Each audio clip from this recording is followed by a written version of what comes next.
జిల్లాలోని యాదాద్రి జిల్లాలోని తడిసిన ధాన్యం బస్తాలతో పోలింగ్ కేంద్రాల దగ్గరికి వచ్చారు రైతులు. ఎందుకంటే ఈ తడిసిన ధాన్యాన్ని కొనుగోలు చేయాలి అని చెప్పేసి కూడా అక్కడ నిరసన తెలుపుతున్నట్లు తెలుస్తుంది. యాదాద్రి జిల్లాలోని ఒక గ్రామంలోని మన నిజంగా పరిస్థితి ఉందా?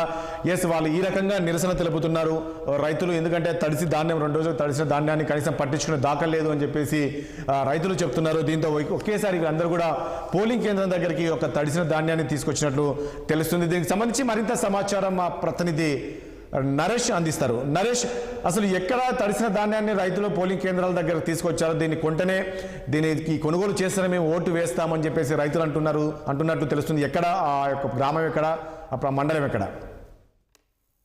భువనగిరి జిల్లా బుధాన్ పోచంపల్లిలోని కన్ముఖ గ్రామంలో ఈ యొక్క సంఘటన చోటు చేసుకుంది. అయితే రైతులకు సంబంధించిన ధాన్యాన్ని కొనుగోలు చేయట్లేదని చెప్పేసి వారు వరి ధాన్యాన్ని తీసుకొచ్చి మరి పోలింగ్ బూత్ దగ్గర మాత్రం రైతులు ధర్నా కార్యక్రమం అయితే చేపట్టారు. దీనికి సంబంధించి మాత్రం వాళ్ళందరూ మా యొక్క వరి ధాన్యాన్ని కొంటేనే మేము ఓటు హక్కు వేస్తామని చెప్పేసి అక్కడ చెప్తున్నారు. అలాగే అక్కడికి ఎంఆర్ఓ గారు చేరుకొని మేము కొంటామని చెప్పినా కూడా రైతులు వినకుండా అక్కడ ధర్నా కార్యక్రమం అయితే నిర్వహిస్తున్నారు. గత కొద్ది రోజులుగా మేము ధాన్యాన్ని వడ్ల కొనుగోలు కేంద్రంలో చేశాము. మా యొక్క ధాన్యాన్ని వీళ్ళు కొంటలేరు, అలాగే అమాలీల కొరత ఉంది కాబట్టి మేము కొనట్లేదు అని చెప్పేసి ఇక్కడ అధికారులు చెప్తున్నారు. కాబట్టి మా యొక్క వరి ధాన్యాన్ని ఇంకా కొనట్లేదు. మేము వరి వేసి 6 కాలం పండించిన వరి వేశాము. దీనికి సంబంధించి మాత్రం ఇంతవరకు ఎవరు అధికారులు కొనట్లేదు. మీకు వర్షం వచ్చేసి మొత్తం మేము రైతుల భాగం అవుతున్నాం, అయినా కానీ గవర్నమెంట్ పట్టించుకోవట్లేదని ఒక నిరసన వ్యక్తం చేస్తూ మాత్రం ఈ రోజు పోలింగ్ బూత్ దగ్గర మాత్రం వాళ్ళు మరి అధికారులు ఏమైనా స్పందించారా? నరేష్, మరి మీరు అన్నట్లు రైతులు వచ్చారు చెప్తున్నారు. మరి అక్కడ కలెక్టర్ కానీ అదేవిధంగా ఇంకెవరైనా స్పందించారా? వాళ్ళు ఏదైతే తడిసిన ధాన్యాన్ని కొంటామని చెప్పేసి హామీ ఏమైనా ఇచ్చారా అక్కడ ఉన్న అధికారులు? స్థానిక ఎంఆర్ఓ గారు అక్కడ రైతుల దగ్గరికి వచ్చి వారి యొక్క వరి ధాన్యాన్ని కొంటాము, మీరు ఓటు హక్కు వేయాలని చెప్పేసి రైతులకు విన్నవించడం జరిగింది. కానీ రైతులు ససేమిరగా మా యొక్క ధాన్యాన్ని కొంటేనే మేము ఓటు హక్కు వినియోగించుకుంటాం, మా కనుముక్కర గ్రామానికి సంబంధించిన రైతులం అని చెప్పేసి ఎంఆర్ఓ గారికి తేల్చి చెప్పడం జరిగింది ఇక్కడ. Right, thank you Naresh, thank you. ఒకసారి విశాఖ జిల్లా వెళ్దాము. అక్కడ ఏజెన్సీ ప్రాంతాల్లో ఎలా కొనసాగుతుంది పోలింగ్ అనే దానికి సంబంధించి మా ప్రతినిధి కన్నబాబు మరింత సమాచారం అందిస్తారు.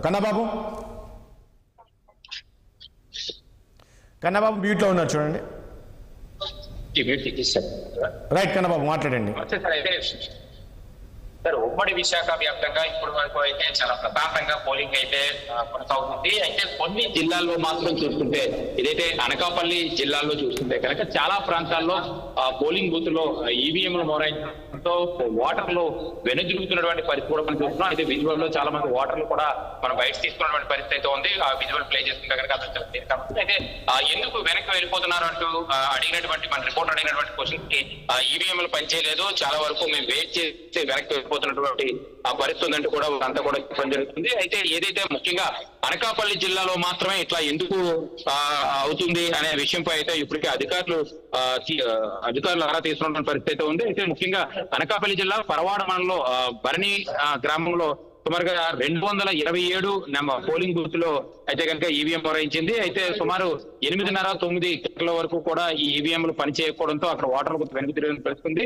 అలాగే అనకాపల్లిలో 231, 232 బూత్ లో కూడా ఈవీఎంలు మొరాయించినటువంటి పరిస్థితి అయితే ఉంది. అక్కడ కూడా చాలా నిరాశకి గురైనటువంటి పరిస్థితి కూడా చూస్తున్నాం. అలాగే అనకాపల్లి పార్లమెంట్ సంబంధించి పాకిరిపేట నియోజకవర్గంలో కూడా 145, 209, 206, 112 అలాగే చాలా సుమారుగా చెప్పుకుంటే కనుక 244, 198, 94, 278, 10 అలాగే 147, 198, 82, 175, 78, 79, 75లో మొరాయించేంటూ కూడా ఈవీఎంలు మొరాయించేంటూ కూడా అక్కడ స్థానికులు కొంత ఆందోళన చెందినటువంటి పరిస్థితి. అయితే ఒక్క అనకాపల్లి జిల్లాలోనే ఇన్ని ఈ పోలింగ్ బూతుల్లో ఈవీఎంలు మొరాయించడాన్ని అసలు ఏ రకంగా చూడొచ్చు అంటూ కూడా కొన్ని విమర్శలు కూడా వినపడుతున్నటువంటి పరిస్థితి ఉంది. అయితే అధికారులు చేశారు, నిన్న అధికారులు చెప్పినట్టుగానే 5 నిమిషాల్లో.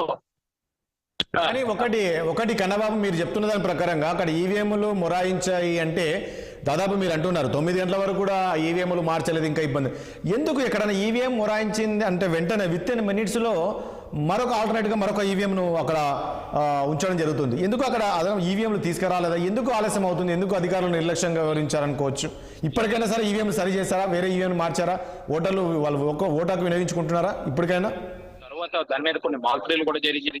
మార్పులు కూడా నిర్వహించడం జరిగింది. అయితే అయినప్పటికీ కూడా అక్కడ ఉన్నటువంటి ఈవీఎంలు ఏవైతే ఉన్నాయో ఇవన్నీ ఓటర్లు వినియోగించుకునేందుకు 7 గంటలకు స్టార్ట్ చేశారు. ఆ 7 గంటలకు కొన్ని చోట్ల పని చేయలేదంటూ చెప్పడం జరుగుతుంది. అయితే కొన్ని చోట్ల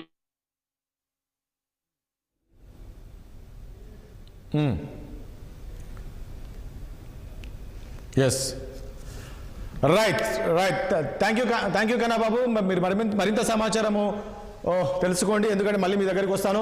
చూసాం కదా, మొత్తానికి 7 గంటల నుంచి అయితే పోలింగ్ కొనసాగుతుంది. ప్రశాంతంగా కొనసాగుతున్నప్పటికీ కూడా అక్కడక్కడ కాస్త చెదురుమదురు సంఘటనలు మినాయిస్తే అన్ని ప్రాంతాల్లో కూడా పోలింగ్ ప్రశాంతంగా కొనసాగుతుంది. ఇక మరో కొన్ని ప్రాంతాల్లో కూడా ఈవీఎం మొరాయించిన వెంటనే మళ్ళీ ఈవీఎంలు కూడా మార్చారు అని చెప్పేసి తెలుస్తుంది. ఇక అనకాపల్లి జిల్లాలో మాత్రము కొన్ని ప్రాంతాల్లో దాదాపు 2 గంటలుగా ఈవీఎంలు మొరాయించినప్పటికీ మార్చలేదు. దీంతో ఓటర్స్ అంతా కూడా తిరిగి వెనక్కి వెళ్ళిపోయారు అనేది కూడా తెలుస్తుంది. దీనిపైన మరి ఈసీ ఎలా నిర్ణయం తీసుకుంటారు ఏంటి, మరి కొత్త ఈవీఎం వేరే ఈవీఎంలు మార్చారా లేదా చూడాల్సి ఉంటుంది.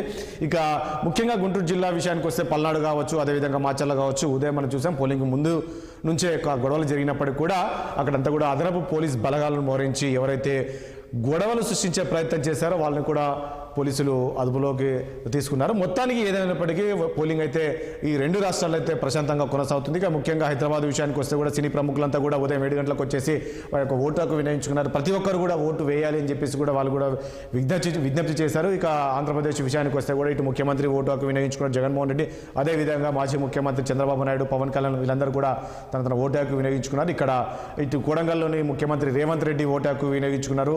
ఇక మాజీ సీఎం కేసీఆర్ కూడా చింతమడక వెళ్ళి ఆయన ఓటు హక్కు కూడా వినియోగించుకోబోతున్నారు. కేంద్ర మంత్రి కిషన్ రెడ్డి కూడా తన ఓటు హక్కు వినియోగించుకున్నారు. సో మొత్తానికి అయితే పోలింగ్ అయితే ప్రశాంతంగా కొనసాగుతుంది. మరి ఈసారి ఏపీలో రికార్డు స్థాయిలో పోలింగ్ పర్సెంటేజ్ నమోదవుతుంది అనేది కూడా తెలుస్తుంది. ఎందుకంటే ఆ స్థాయిలో ఓటర్స్ ఆ యొక్క పోలింగ్లో పాల్గొంటున్నారు కాబట్టి చూడాలి మరి ఏం జరగబోతుంది అనేది. ఎప్పటికప్పుడు లైవ్ అప్డేట్స్ సాయంత్రం 6 గంటల వరకు పోలింగ్ పర్సెంటేజ్ సంబంధించి మీకు అందిస్తాం. చూస్తూ ఉండండి 6 టీవీ, సామాన్యుడి ఆరో ప్రాణం.